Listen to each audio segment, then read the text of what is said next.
বন্ধুরা, আমি আব্দুল্লাহ আল নোমান আ শামীম। জাস্ট কয়েকটা ব্যাপার নিয়ে ইদানিং ঢাকায় কথা হচ্ছে, বাংলাদেশে কথা হচ্ছে। ওই ব্যাপারগুলো নিয়ে একটু আপনাদের সাথে আ সামান্য আলোচনা করছি। সেটা হচ্ছে আ জামাত বলার চেষ্টা করছে যে আপনারা আ আওয়ামী লীগ দেখেছেন, বিএনপি দেখেছেন, এরশাদকে দেখেছেন জাতীয় পার্টি। আ কখনো জামাতকে দেখেন নাই। এবার জামাতের আ পালা। জামাতকে একটা সুযোগ আপনারা দিন। তাই না? দেখুন আসলে আ এই কথাটা তো কিন্তু তারা মিথ্যা বলছে। জামাতকে কিন্তু আমরা বেশ কয়েকবার দেখেছি। জামাত মূলত একটি মওদুদি ধর্মের দল। আ যে ধর্মের প্রধান যিনি মওদুদি, নিজেকে মাওলানা বলতেন।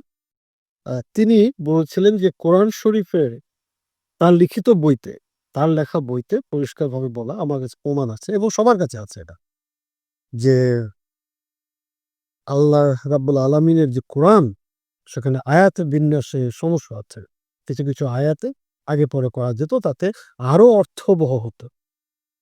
তো সমস্যাটা হচ্ছে যে উনি আল্লাহর থেকে ভালো বোঝেন কোনটা অর্থবহ বেশি হতো, কোনটা অর্থবহ কম হতো। উনি এত বুঝেন যে আল্লাহ রাব্বুল আলামিনের কোরআনে উনি ভুল ধরেছেন। আস্তাগফিরুল্লাহ। তো জামাত হচ্ছে মূলত এই মওদুদি ধর্মের। এটা হলো জামাতের জন্ম নিয়ে আমি কথা বলব। আর ২য় কথাটা বলছি সেটা হচ্ছে জামাতকে আমরা দেখেছি ব্রিটিশ বিরোধী আন্দোলনের সময়। সে সময় সারা ভারতবর্ষ হিন্দু, মুসলমান, খ্রিস্টান, জৈন, বুদ্ধিস্ট সবাই মিলে যখন ব্রিটিশদের বিরুদ্ধে আ স্বাধীনতার যুদ্ধ করছে, মুক্তির যুদ্ধ করছে, জামাত ইসলামী কিন্তু ব্রিটিশের দালালি করেছে, জানেন? তারা ভারতবর্ষের পক্ষে দাঁড়ায়নি। তারা ব্রিটিশদের দালালি করেছে তারা। তারা স্বাধীনতা চায়নি। ইতিহাস সিদ্ধ। যেকোনো ইতিহাসে ভারতবর্ষ আপনারা দেখুন জামাতের এই ন্যাক্কারজনক অবস্থা। সেই জামাতকে আমরা আবার দেখলাম ১৯৭১ সালে কিসে ক্ষমতায়? পাকিস্তানিদের প্রভাব বলে মুসলিম লীগের সাথে। তখন তারা এই বাংলাদেশে যে বাংলাদেশে তাদের জন্ম হয়েছে, সেই বাংলাদেশের মানুষের বিরুদ্ধে তারা দাঁড়িয়ে গেল।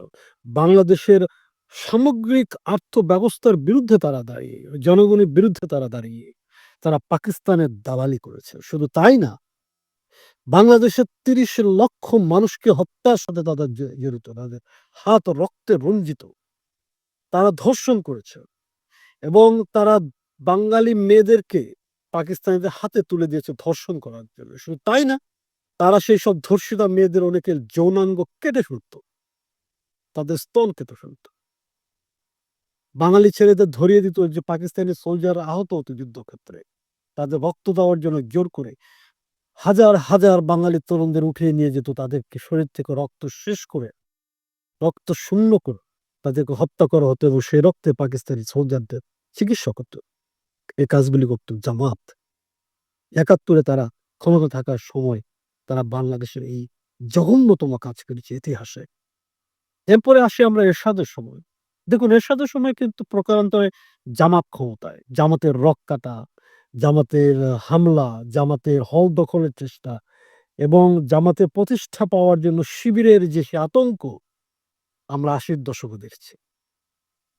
এরপর এলো জামাতের ৪র্থ দফায় আ ক্ষমতায় আসা। সেটা হচ্ছে ২০০১ থেকে ২০০৬ শুধু তার আগে একটু বলে নিই ১৯৯১ থেকে ১৯৯৫ পর্যন্ত যে জামাত যে বিএনপি ক্ষমতা সে সময় কিন্তু জামাতের গোলাম আজম তার নাগরিকত্ব দেওয়া হয়। গোলাম আজমের নাগরিকত্ব দেওয়া হয়।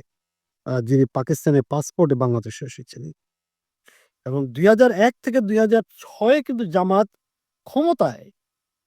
তাদের ৪ টা মন্ত্রী বিএনপি জামাতের জোট সরকারে।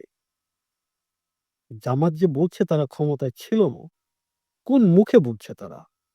এবং সে জোট ক্ষমতা থাকাকালীন সময়ে আমরা দেখেছি কৃষিমন্ত্রী নিজামীর সময়ে কৃষকদের বুকের উপর গুলি চালানো হয়েছে সারের দাবিতে আসাতে।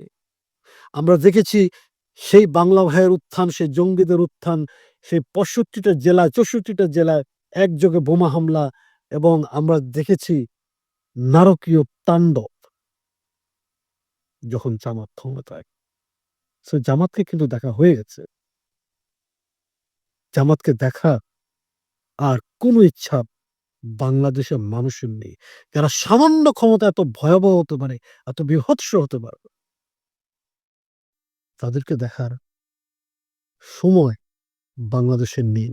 আর এখন যে তারা ভেড়ার চামড়া পড়ে আছে বিনয়ে, আমরা এই চামড়ার ভেতরের শেয়ালটাকে চিনি। বাংলাদেশের শেয়ালটাকে চিনে অভ্যস্ত। সুতরাং আমরা বিভ্রান্ত হচ্ছি না। আমরা জামাতকে মনে করছি সেই জামাত যারা যেকোনো সময় বাংলাদেশের বিরুদ্ধে দাঁড়াবে নিজেদের স্বার্থে। পাকিস্তানি জামাত প্রায় বিলুপ্তির পথে তাদের বিভিন্ন ধরনের বেইমানির কারণে, এবং আশা করব ইসলামের বিজয় যে অন্যান্য ইসলামিক দলগুলো আছে তারাও জামাতকে পরাজিত করবে। ভালো থাকবে।